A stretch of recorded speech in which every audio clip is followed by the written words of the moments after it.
over to you, Grace, for your final Prod MBA case study.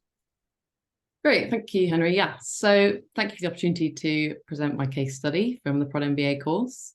And today I'm going to start with a little bit of philosophy for a Thursday morning. So don't know if you've heard of this before, but Aristotle, many thousands of years ago, introduced this concept of Buridan's donkey. So his original concept was of a man being just as hungry as thirsty and placed in between food and drink, must necessarily remain where he is and starve to death. So it's that original idea of choice. And this has obviously evolved since then. More recent kind of terms are the paradox of choice. So you might have heard of decision paralysis, choice paralysis, or even analysis paralysis. So this book on the left, for example, by Barry Schwartz, an American psychologist, argues that basically eliminating consumer choices can really reduce shopper anxiety, for example. And then on the right, the idea of happiness and choice. So there's a point at which too much choice is actually stressful for people. So that's the kind of the introduction to the concept. And a problem that I have heard a lot about recently. Sorry to interrupt. Yeah, Grace, sorry to interrupt. Just you can click play now. That was just that annoying little Zoom feature. Oh, fab. Okay, we go. Sorry to interrupt. No, that's totally fine. There's a thing in the middle of the.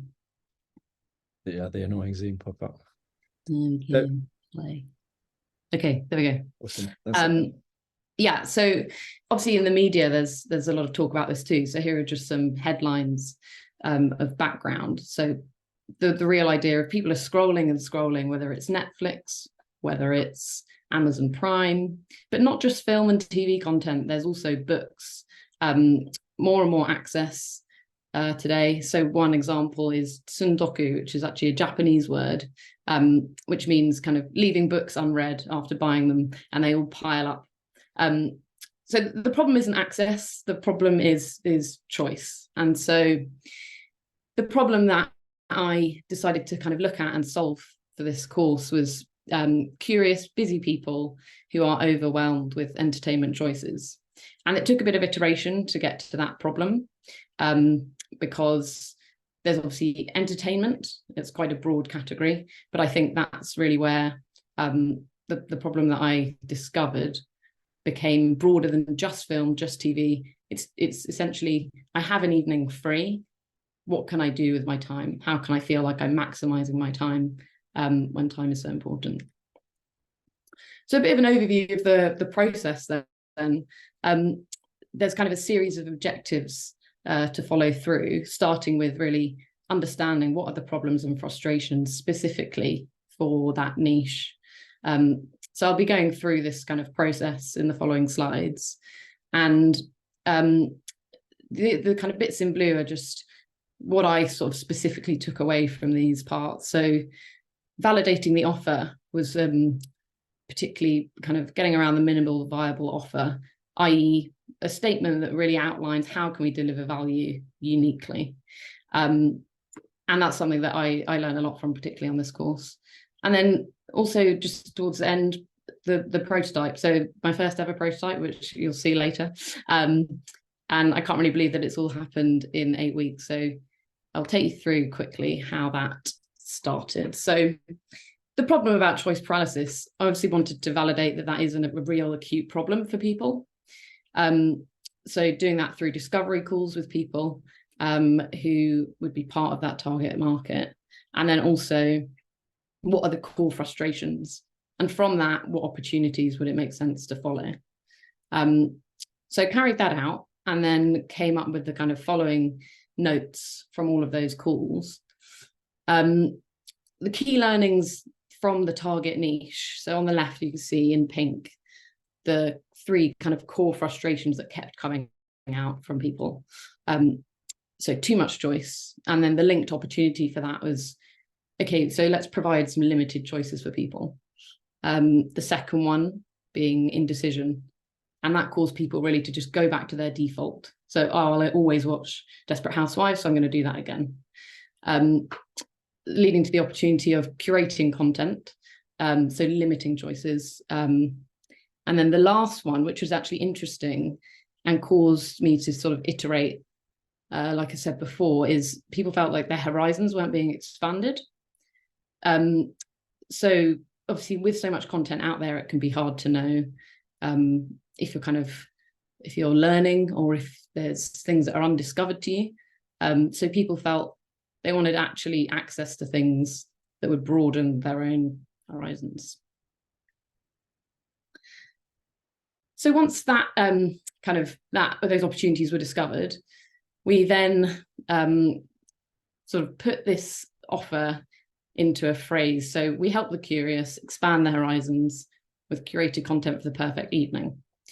And at this point, it was about, are people actually interested? Does this catch people?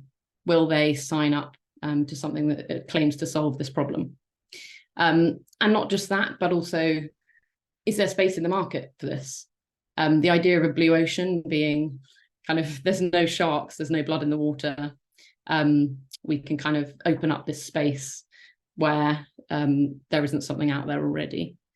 So I'll just show you a bit about that. So this, on the right here, you can see a landing page, which I set up for what I'm calling the curious curation product at this point. And the MBO statement was kind of, we help the curious expand their horizons with content created for the perfect evening. This was attached to a Google Forms survey to try and gauge how much interest there was. And it was 88% followed through. The audience was mainly sort of people in my network. So there wasn't too much kind of cold outreach. I think that would have probably reduced that number. But I think with more time and more discovery on the niche, that's something that I would do. And then the blue ocean. So this is just a quick screenshot of some of the analysis that I did for that. And what it showed is that really the kind of the gap that this was meeting is around breadth of coverage. So the different types of entertainment being film, TV, and book. But also the fact that it's a decision-making aid.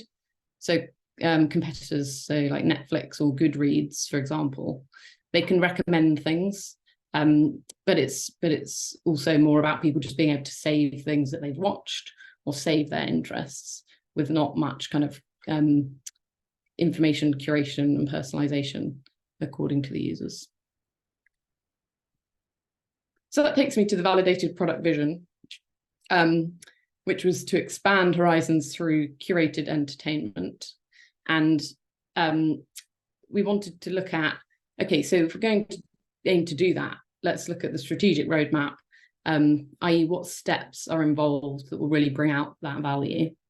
And here is the strategic roadmap. So in orange, the 3 kind of core steps. I'll just bring out the first one here. So one idea was we want the user to be able to integrate with their existing entertainment profiles. So a lot of people will already have a Netflix account. Can we draw in that key information and that database with that kind of rich information in it to provide the basis for this curious curation app? And that would basically offer kind of a seamless experience to people, because there was a sense from some of the interviews that I did that, oh, you know, I've got lists everywhere of things I want to watch. I don't want to have to kind of look back into my Netflix history and then kind of fill in what I've watched. So that would help contribute to that. And next was a customer journey map. So I took the example of Emily, who was exasperated with this choice paralysis, and took her all the way through the journey of the emotions of kind of frustration of time wasting to confusion of, oh, I don't know where to look. And then using the curious curation app to essentially reach that goal and like the core value of finding something perfect for that evening. And with each of those kind of core steps, created a wireframe. So how can we present ideas to Emily for for that experience. So those wireframes started off as just sketches, and then slightly more kind of tangible Miro wireframes. So for each of those core areas. And that really helped kind of just quick and dirty ideas, something to get in front of people, get feedback on. There's nothing set in stone at this point. There's no worry about colors and that sort of thing. It's more just ideas at this point. And with those ideas, it was important then to think about the prototype experiment. So in order to make the most of a prototype, it's important to think, why are we doing it? What do we want to achieve? What risks are we trying to mitigate here? And initially, my view was it was going to be a feasibility risk because the problem was known and the solution was quite innovative. However, because doing the feasibility prototype might have been quite a stretch, I realized there was also value in doing a kind of no-code prototype as well. So that is where I took it.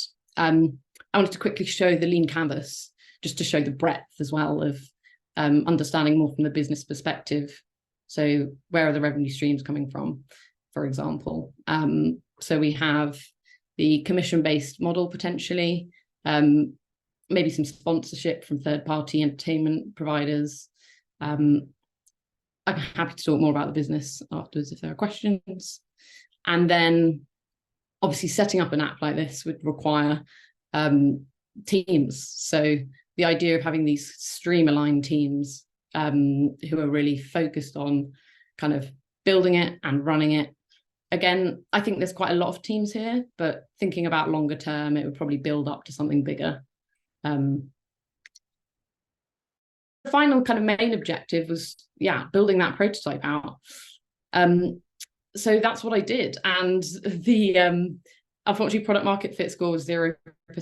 So there was nobody who would be very disappointed if the app wasn't around. However, this is what the app looks like. So to be honest, I think with more time, I could do a lot more with this and really bring out the kind of early stage. But here are the results. So 40% would be not disappointed, but to be fair, 60% said they'd be somewhat disappointed. So I think there's still something to go off on that. And nearing the end now, but just some results from the survey that I sent out. So I think here's definitely things that I could take forwards and really dig into. So what people felt the main benefit was, but also what could be improved about the Curious app. And this is a very final slide, just to say some of the principles and things that I've learned throughout the way. So knowing the niche, getting the customer insight is really worth the time. Secondly, having that North Star agreement on that, just visibility of it, I think is really important. It kind of drives and is also a guide to the team. Thirdly, earning the right to build, I thought was a really interesting concept. We can't just make so many assumptions that, I've got this idea, let's build it and go. And lastly, don't be a perfectionist. Let's just get feedback, get something out there. Don't let your ego get in the way of kind of putting wireframes out, etc. That's it. That's the end of the presentation. Sorry, I clicked on annotate.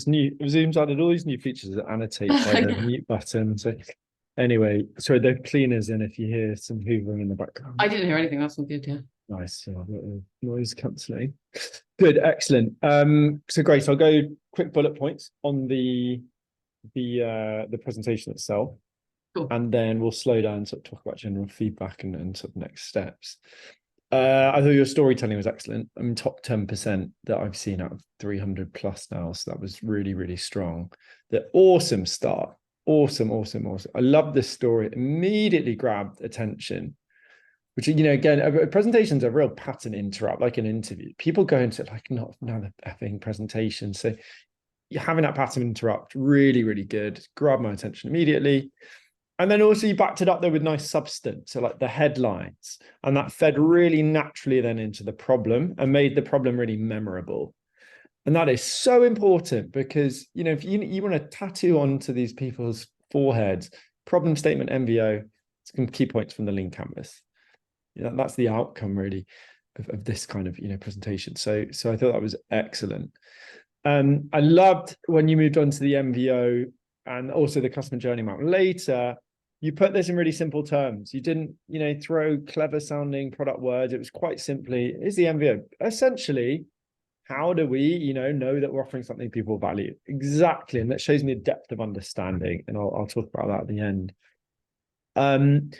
On the similar thing with the OKR too. So rather than just going, and here was the objectives and key results, you went, right, so once we've done this, now we needed to, I can't remember, you know, validate, do people actually want this? So simple, clear, you're you know, clear for me as the audience, like, why the hell are you showing me this stuff? Made complete sense. You also bridged very well. So bridging, I mean, connection between points and slides. So it's like, you know, once we've done this, then we came on to do this next thing. I love that you caveated your conversion data. So look, this is good, but here are some things that might have affected that data. Really important. Shows again a real, you know, high level product mindset.